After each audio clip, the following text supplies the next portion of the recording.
Well, hello everyone. Good evening. Thank you for joining us. We have a very exciting Geneva Motor Show for all of you, and tonight's going to be a great experience as well. We have some subject matter experts who will really give you the inside scoop on what's happening with Ford. 2015 will be another special year for Ford in Europe. It will be a year of financial progress. It will be a year of revenue growth after last year as well. And it will be a very important year for new products. Now in our industry, we're used to counting products in numbers, but I have to say 2015 is a year of a lot of number of products, but what's important is the types of product. Yes, we have a great freshening for C-Max. Our commercial lineup has gone from number 7 in Europe last year to number 2. We have great freshenings, as you know, on all of our vehicles, but this year we're really going to be launching a lot of specialty products that will really change the character of our brand into more specialty products and sub-brands. Let me explain a little bit more. Obviously, at the top of our range, we have an all-new Mondeo, all of you know. We have the all-wheel drive version coming out later, and we have the Vignale, which is a really important new sub-brand for the company. And it's not just product, we actually have a very unique experience for the customer as well. And it's not just on Mondeo, it's also going to come on S-Max and more to follow. We also have S-Max that's coming later this year. Now think about that product concept itself is the kind of product that this year will be typical. Not for everyone, but for the people who love S-Max, there is no other car like it. And we're really excited about the S-Max S, and you'll see more about that. We also have the Galaxy coming out, and we have the Edge coming to Europe. We have the Edge Sport as well, 20-inch wheels, a very different kind of SUV, and that really completes our SUV lineup in Europe, a segment that we pioneered globally, and now we have a full lineup in Europe with Edge. And we have more than that. Obviously, we have Mustang coming. Now, since January, late January, Mustang has been on our configurator with our price. And talk about pent-up demand. We've had 500,000 people configure a Mustang in Europe. The right-hand drive will be available later this year, and the left-hand drive this summer. So very exciting. A lot of interest in Mustang. And another important specialty product for us here as well as the others I've detailed. And then obviously we have our performance vehicles. And you know, we've talked a lot as a company about democratizing technology, but talk about democratizing emotion. I mean, we all know when Ford's at its best, one of the things that it does, it puts performance in the hands of millions. And all you have to do is look at our full lineup of STs, now with the RS announcement, and obviously with the GT, we have something that I don't think any other brand really can offer. And price points and performance, so much to choose from. Roland was telling me in Europe that the order take for the diesel ST of Focus is 40% of our orders is diesel. That's really interesting. So all the products, when you think about the message this year, we're going to grow our top-line revenue. We're going to make progress despite the headwinds in our financials. And we're going to launch some great product. And that product is going to be a cherry on top of the brand. It's going to be really specialty product because people always ask us, how are you going to compete with the luxury brands? Well, just look at our lineup and you'll get that answer. So without further ado, we have a very, very special guest. For you, our special guest, who will host this evening for us. And he is a Le Mans Series champion, a 24 Hours of Le Mans champion, a 3-time Formula One winner. And without further ado, and in fact, the last Formula One victory was in a Ford. Without further ado, please give a warm welcome to Johnny Herbert.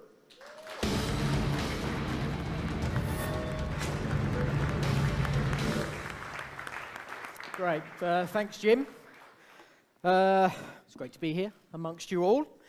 And as you were saying, my career's been quite a long time with Ford. They were involved with my very first tested a Formula One car when I drove a Benetton in 1987 with a wonderful nearly 1,000 horsepower of grunt behind me, which was absolutely brilliant. Jet lag, I don't think we talk about turbo lag anymore. Jet lag I'm having at the moment. But it's something that the relationship has been really good to me because my first Grand Prix in Rio, again, I had a Ford engine, V8 engine behind me, finishing 4th in my first Grand Prix. Then it moved on with Lotus in the early 90s, a year with Sauber, and of course, the wonderful memory I have of winning the last Grand Prix for myself at the Nürburgring with a V10 engine behind me as well. So it's been a really special, has a special place in my heart because, Ford have been involved with motorsport for such a long, long time. And it's nice to see something sort of starting to stir when we talk about, what's coming up in the near future. So it's been a tremendous pleasure to be asked to host this evening for Ford. And I'm really looking forward to seeing what's under these covered cars that we've got here and getting some answers to the questions we're all wondering about on Ford's latest performance machines.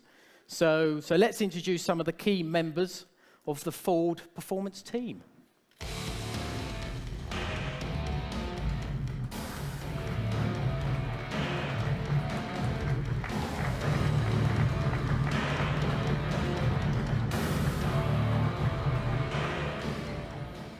So hi guys, so we've got Raj Nair, Ford's Global Head of Product and Development.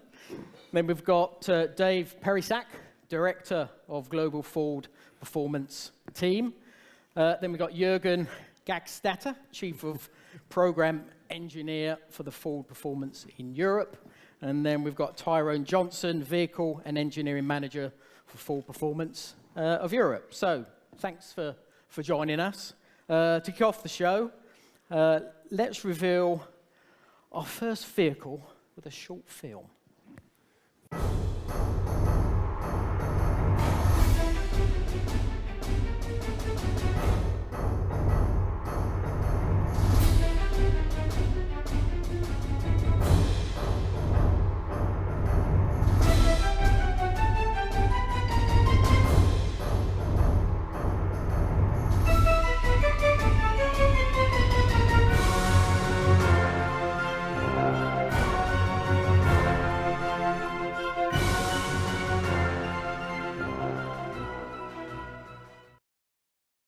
Gentlemen, the all-new Ford GT. Absolute little beauty. That brings a place in my heart. I love a little bit of a motor like that. So anyway, now for the first question, Raj. How on earth did you keep this secret before the unveiling in Detroit? Well, that's a good question. It's always hard to keep things secret in this industry, particularly among this crowd here. Yeah. So very small team, small dedicated team. We actually kept this out of even our mainstream studios. We had a studio down in the basement of our product development center in Dearborn. A lot of our suppliers were either sworn to secrecy or actually didn't know what project they were working on, or some didn't even know they were working with Ford on a project. And so very small group, and took it to our board of directors to approve the project, and then fortunately we were able to keep it a secret until that surprise in Detroit, so it worked out pretty well. It did indeed. But yeah, I suppose what we're all wondering is why Ford decided to build a little beauty like that. A lot of reasons. First, performance is really in our DNA, and not many people know, but the company was actually founded on winning a race. Henry Ford, in 1901, winning a race in Grosse Pointe, Michigan, against the most proficient racer at the time. Investors watching him, and 18 months later, with their capital, Ford Motor Company was founded in 1903. And so it really, when we say it's in our DNA, it's really in our DNA. Two, it's a tremendous showcase for technology, for our engineers and designers to showcase what we can do in lightweighting, what we can do in active aerodynamics, what we can do with getting the most power out of an EcoBoost engine. Three, it's good business. and our performance business, even here in Europe, has been a growing business. And probably fourth, we knew 2016 was going to be a really important year for us. 1966 was a very important year for us when we won 24-hour Le Mans, and, coming in 1, 2, 3. And you know how big a deal that is. And we felt we should do something for the 50th anniversary of that. Yeah, now, it can't have been easy getting approval to build a car like this, though. Was it a battle to get the project signed off? I think in the automotive industry, no project is very easy to get approval for. There are, a lot of big investment dollars and big decisions to be made. And we were, fortunate enough to be able to show a very good business case for the vehicle. And obviously, it really played to our heritage and played to our emotional heartstrings as well. And so, I'm happy to say that, the board of directors and the senior management is fully behind that project. Yeah, and are they pleased with the result? They're pretty pleased, and they're putting in some of their orders as well. Ah, are they now? Okay, I'm going to have to talk to you a little bit later then. Right, now, Dave, I'm sure we have some potential customers in the audience tonight, maybe myself.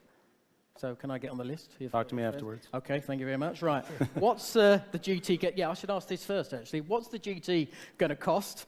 And are you looking to make a profit, which I'm not so bothered with the car? That's where we're going to start, huh? Yeah, okay. So, unfortunately, I'm not going to be able to give you a whole lot of detail in this arena. Right. I know that everybody's wondering. I mean, as you can imagine, this is a very exclusive low-volume product, and it'll be priced accordingly. It is, a supercar for our enthusiasts, and it's going to have supercar performance. And having said that, it'll be priced competitively with vehicles in the same sort of bandwidth as it. So, just to give you an example, I think if you look at the Lamborghini Aventador, I think that'd be a good one to look at, right, Raj, to understand sort of where it will be positioned. Yeah. As far as you asked whether we make money. Yeah. We don't talk about what we do on specific vehicle lines, but I think Raj has already mentioned, and I'll just echo it again, that doing vehicles like this is good business for Ford. Yeah, sure, yeah. Well, I thought you might not answer that question. Anyway, what can you tell me about production plans? Any idea how many you're going to make? So it's safe to say that it'll be in the hundreds and not the thousands, which is going to make it even more exclusive than the 2005 I've got a chance. GT. Okay. It will be produced at a very specific location in Canada with our partners, Multimatic Motorsports. We've been partners with Multimatic for about 30 years now. We've got a good relationship with them. They have a vast knowledge of carbon fiber, and so it just made sense that we'd partner with them, and so we're really looking forward to it. And it'll be built, it'll be actually in showrooms towards the end of next year. Oh, right, okay, right. Supercars are all about their engines. What can you tell us about the GT's power unit? Well, very proud about the engine. So it's taking EcoBoost even a step further, going further. It's going to be the most powerful EcoBoost that we've ever produced. 3.5 liter, producing over 600 horsepower. Good. It's got both direct and port injection.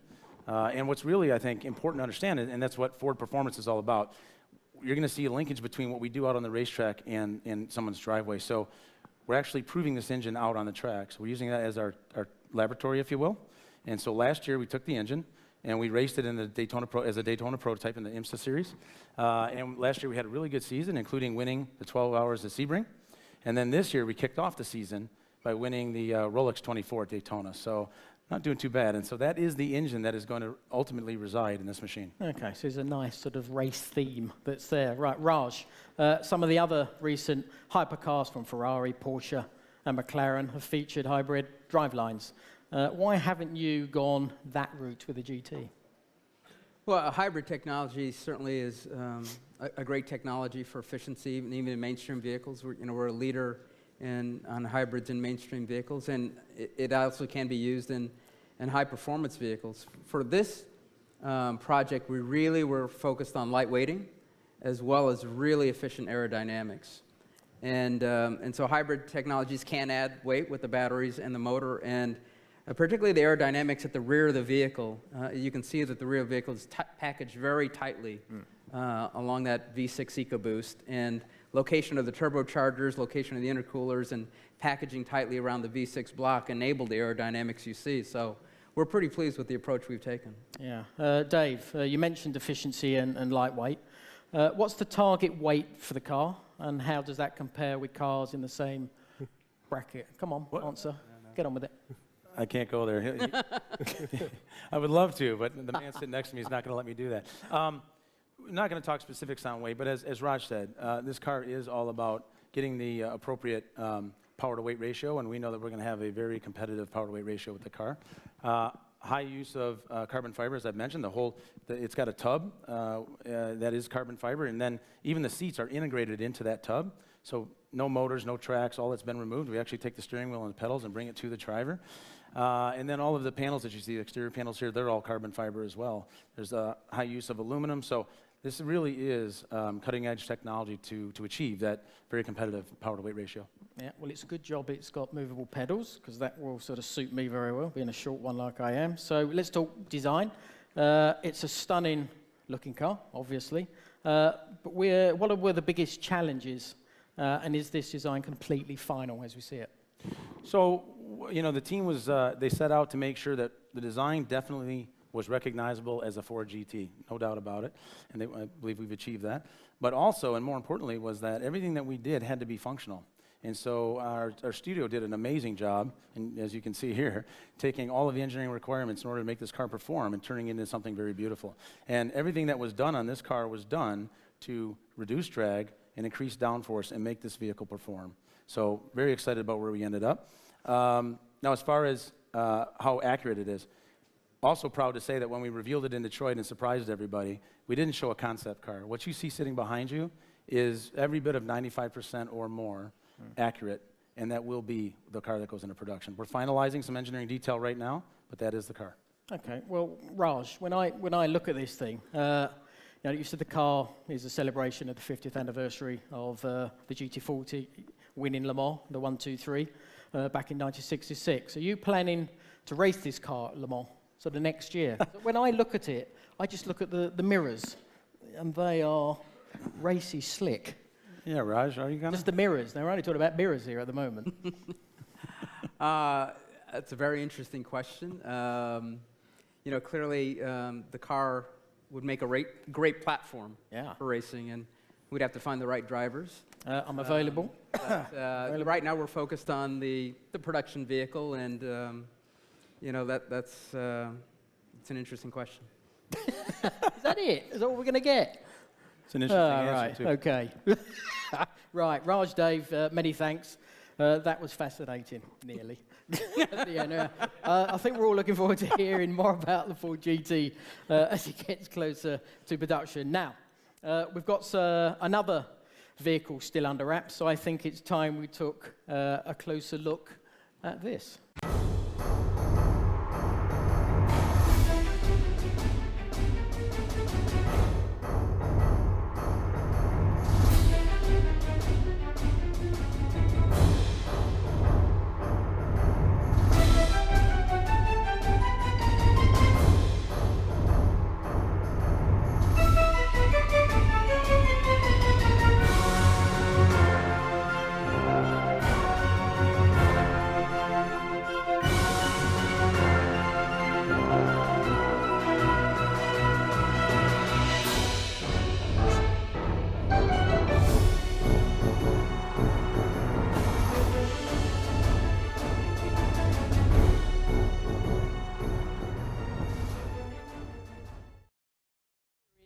All-new Ford Focus RS. To answer our questions about this new machine, I'm going to turn to Tyrone and Jurgen for their assistance. I think we need to dig a bit deeper with this little car. So to kick things off, Tyrone, everybody's talking about the all-wheel drive system on the car. What made you go all-wheel drive? After all, the last Ford RS had as much as 350 horsepower, but with front-wheel drive and that Revo knuckle suspension. Well, it was a big decision, difficult decision, a lot of late-night meetings with Raj and others who helped us along. Front-wheel drive and all-wheel drive, they both have their advantages, but we wanted to do something a little bit different this time. And we actually built an all-wheel drive vehicle with conventional all-wheel drive systems. And we didn't like the way the car handled. We had pretty high vehicle dynamics standards. And the thing that really pushed us over the edge is this all-wheel drive system here, which gives us the advantage of doing torque vectoring on the rear axle. So that's the reason why we went all-wheel drive. So, torque vectoring sounds very complex, but what does it give you in layman's terms? Well, what this system does is it transfers about 70% of the torque to the rear axle. But that's kind of normal. All-wheel drive systems do that kind of stuff. The clever bit is this torque vectoring system. And what this allows us to do is actually transfer that torque on either rear wheel in the middle of a corner during a cornering maneuver. And the advantage there, of course, is better turn-in, faster speeds out of a corner, just better traction all around. And really makes the car much more neutral than typical all-wheel drive cars are. Typically, all-wheel drive cars struggle with a bit of understeer.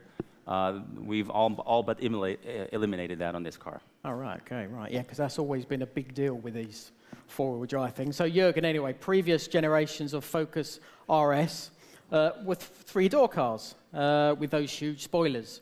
Why did you go for a five-door RS this time? I mean, well, as you know, there is no three-door body style in the Ford Focus lineup.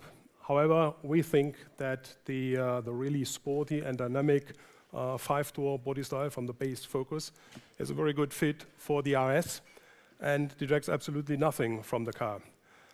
So, I mean, aside design, we can really concentrated on the key technical ingredients of the vehicle to make it an IS. Such as the power pack, the all-wheel drive, the brakes, and the suspension. And basically combining all those elements together, we really offer our customers a very practical daily drive vehicle, which at the same time gives you amazing track capability for the weekends or for your leisure time. Yeah, right. So would it be fair to say that the design has grown up a bit? No more flared wheel arches or bright colors?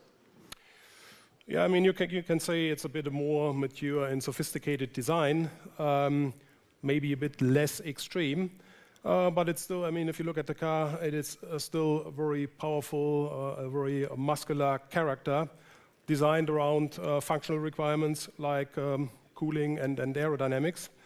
And also the selected choice of colors we offer to our customers reflects the sophisticated character of the car.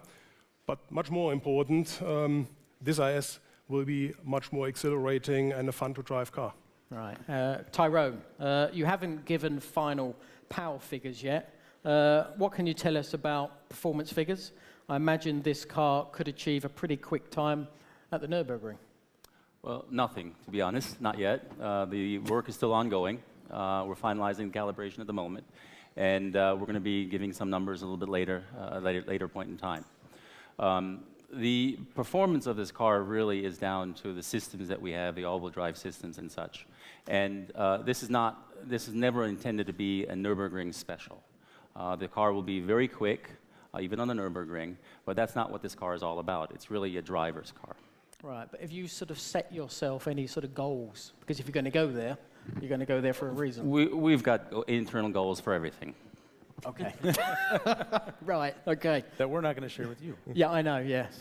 This is the first RS for a global market, including North America. Will that dilute the typical RS spirit? Not at all. I mean, we have very clearly defined RS DNA standards. So this car will be a truly Ford RS performance car. I mean, the vehicle is engineered around basically the same standards for all markets. So there's virtually no difference in hardware and setting, with the exception of a few safety-related items to cover special safety regulations, for example, in the US. All the units we are building will be built on the standard production line in Saarlouis for all the markets. Which was one of the real challenges of the program, and I think it's a big achievement of the entire team to get that realized. So Jurgen, we saw Ken Block having some fun with the car at the preview event. Is he really working with you on the car, or is it just a publicity stunt? Yeah, I mean, this was really a spectacular performance in Cologne, and with Ken actually driving the car, we got it back in one piece and in the same shape we gave it to him. I mean, as you know, Ken has a long-standing relationship with Ford, and he's supporting the program as a consultant, so he has driven a couple of our prototypes. He has provided valuable feedback to our engineering team. And in fact, I think he's here. He is this here evening. indeed. Ladies and Ken, can you gentlemen, I make- think we should give him a big hand for Ken. There he is, Ken Glock. There you go. Hey, Ken.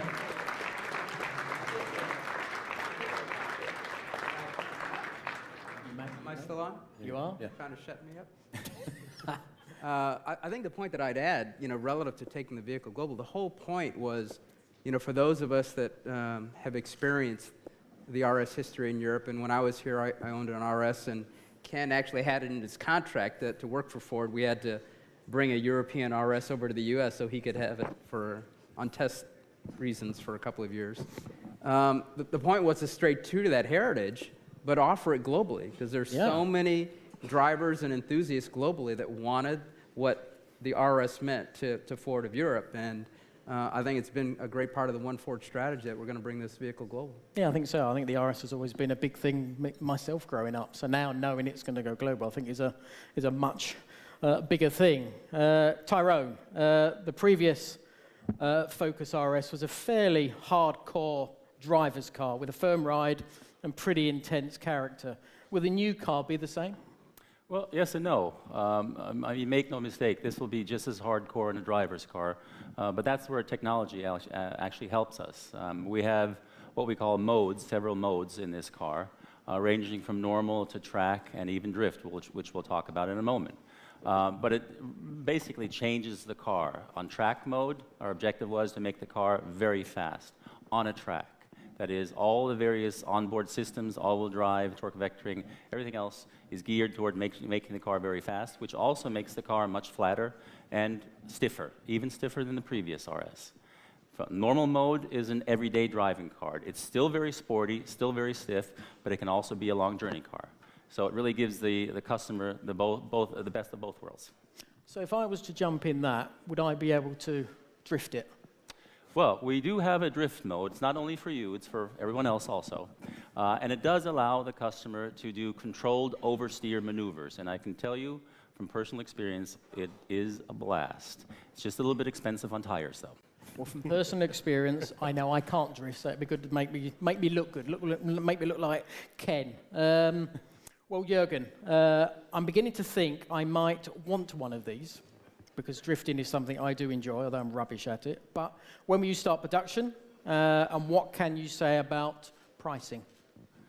We are planning to start production towards the end of this year. Availability of the units in the various markets we will confirm within the coming months. It's a bit too early to talk about prices, and actually I don't have a contract for you with me right now. I've got one, don't worry. Yeah, maybe you want to have the GT first, and then the IS afterwards.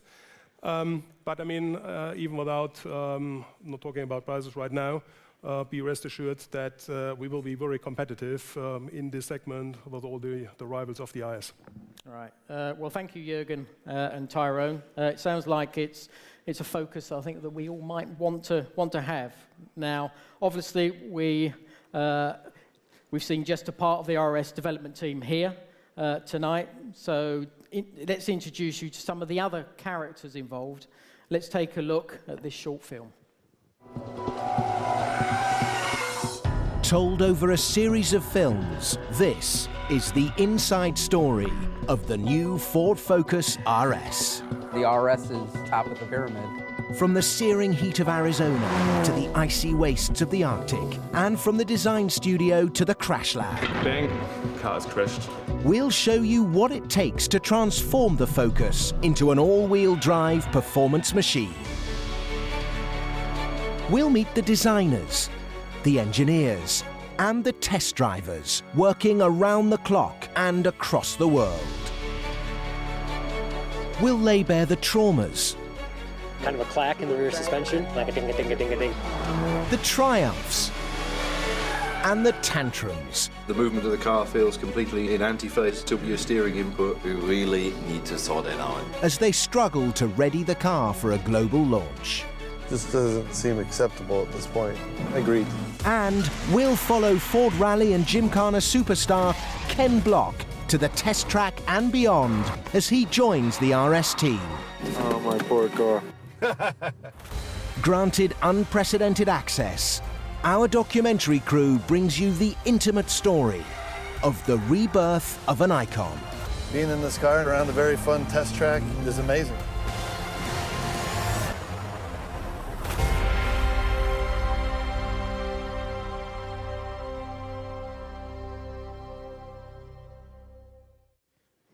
Well, I think that's certainly whetted my appetite. Looks like a great story. So, ladies and gentlemen, that's the end of our session this evening.